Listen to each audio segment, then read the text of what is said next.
Hey guys, welcome to my channel. It is Mrs. Towel here. Lovely being back. I miss you so much, guys, even though it's just been 1 week. But anyway, we are here. I am continuing with the series that we're doing where I am answering some of your questions. So on this series, I am answering some of the questions that you guys DM me either on Instagram, on Facebook. So on Instagram, I am Mrs. Ty. The question for this week is, I am not really rich. Should I even have a will? Interesting question. So first things first, guys, what is a will?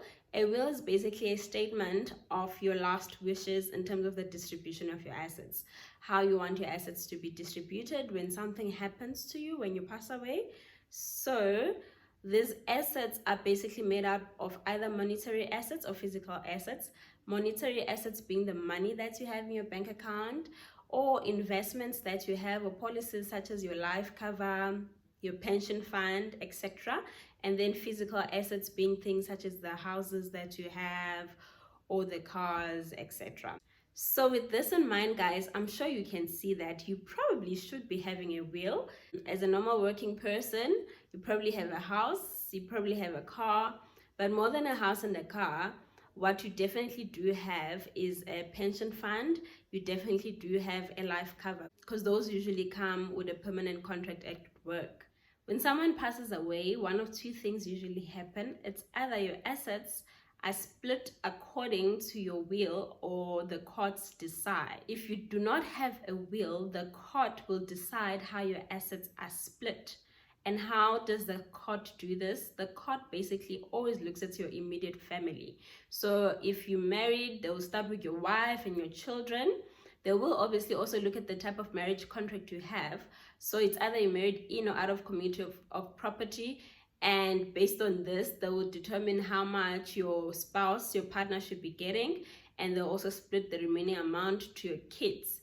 If you don't have kids or a partner, for example, they will even go as far as looking in terms of your siblings. So your existing siblings, brothers and sisters, and also your parents. And they'll split your assets according to the rightful proportions they believe is fair.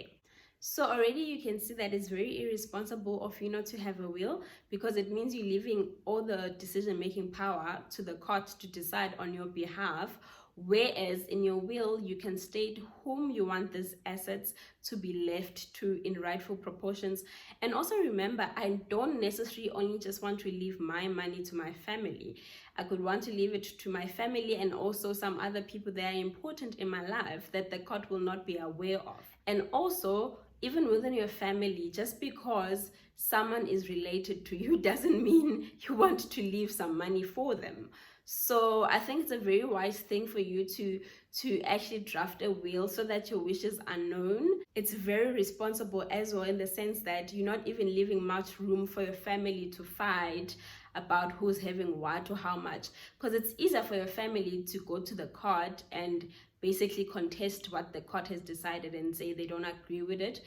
But if you have a will drafted down, it's very difficult for your family or other people to contest your wishes. So for me, based on this, the best advice would be, as soon as you get permanently employed, you have a job, go draft a will. And as you get more assets accumulated over time, you can always make changes to the will. Remember, a will is a living document. It means you can make changes as you go. So now, how does one go about drafting this will? It's really not as difficult as we think it is. There are two ways. You can either go through the private banking route or the normal banking route. So if you have a private bank account with any of the banks in South Africa, you can contact your private banker and they will set up a meeting for you to meet the right person in their team to help you draft this. And it is completely free of charge. It comes with your private banking fees. However, if you don't have a private bank, you can simply just go to a bank, set up an appointment with someone from the wills team. They'll help you draft this will, and there'll be a once-off charge of 150 rands around there. And this includes the charge of also keeping the will for you. So the bank will keep the will safe for you, and you also have a copy. If something happens to you before you accumulate all the wealth that you're planning to accumulate, what will happen to your assets that you currently have? What you do achieve with a will is that your wishes are respected and you avoid all the potential conflict that your family or loved ones might have.